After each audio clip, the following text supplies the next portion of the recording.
박대기 기자의 친절한 경제 시간입니다. 신입사원을 채용할 때 청탁을 받은 사람을 합격시킨 LG전자 임직원들이 1심에서 유죄 판결을 받았습니다.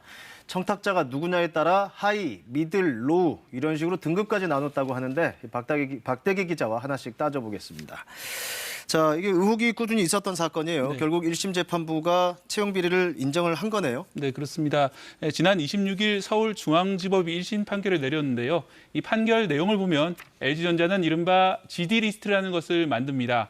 이 GD리스트는 특별한 뜻이 있는 것이 아니라 관리 대상의 발음에서 G와 D를 따온 겁니다. 잠깐만요. 그러니까 관리 대상에서 기억 디귿을 예. GD로 옮겨서 말을 만들었다는 건가요? 예, 그렇습니다.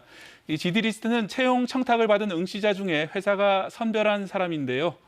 인사 담당자들은 GD리스트에 있는 응시자가 서류 전형이나 면접에서 불합격하자 다음 단계의 합격자로 선발하는 방식으로 최종 합격시켰습니다. 재판부는 피고가 LG전자의 채용 업무를 방해한 것으로 보고 업무 방해죄를 적용했습니다. 인사 청탁을 들어준 LG전자 전 본사 채용 업무 총괄 임원에게 징역 6월에 집행유예 2년형이 선고됐고 나머지 관계자 7명에 대해서는 700만 원에서 1,000만 원의 벌금형이 내려졌습니다. 그러니까 지금 박 기자 말대로라면 이 사건이 더 심각한 게 뭐냐면 그런 관리 대상에 가산점을 더 주거나 해서 관리하는 게 아니라 아예 불합격한 사람을 다시 살려냈다는 거잖아요. 네. 그러니까 그랬다라면 이런 몇 명 규모가 어느 정도 된다는 건가요? 네, 이번 판결문에 포함된 사람은 2014년과 2015년 상반기 채용에 각 한 건씩 모두 2건입니다. 아, 네. 겨우 2건이라고 합니다만 GD리스트의 존재를 볼 때 과연 이것뿐인지 의문이 드는 것도 사실입니다. 그러네요. 리스트가 있었는데 2건이다. 네. 당장 납득은 잘 안 되는데 결국 관심은 청탁자가 누구였느냐, 그러니까 누구 찬스를 쓴 거냐 이거잖아요. 네, 그렇습니다. 이 청탁자가 누군지에 대해서도 판결문은 정확하게 적시를 하고 있지 않습니다. 네. 다만 LG전자가 어떤 사람을 GD리스트에 포함시켰는지 기준이 나오는데요. LG전자는 채용 청탁 프로세스 개선안이라는 것을 만들어서 이 문서를 사내 6개 사업부에 하달했습니다.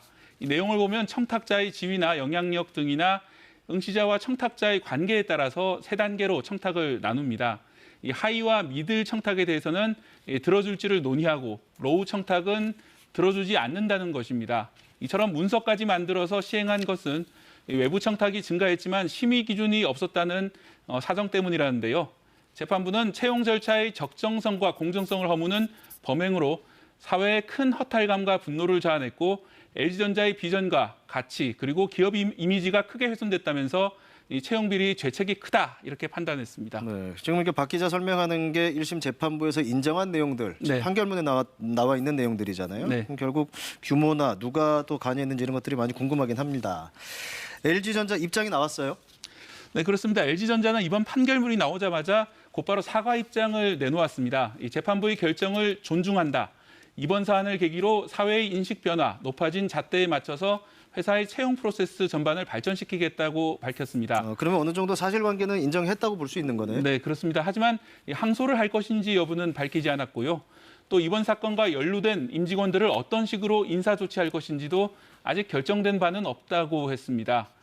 그동안의 이번 사건 인터뷰나 재판에서 피고 측의 입장을 살펴볼 때 그리고 또 제가 취재한 바에 따르면 LG전자 일각에서는 이번 사건에 대해서 누구를 채용하느냐는 기업이 정한다는 인식을 가지고 있습니다. 네.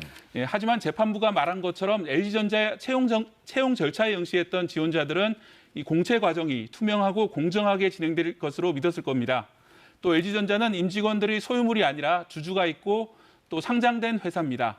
따라서 채용 비리는 주주에 대한 배신으로 볼 수 있습니다.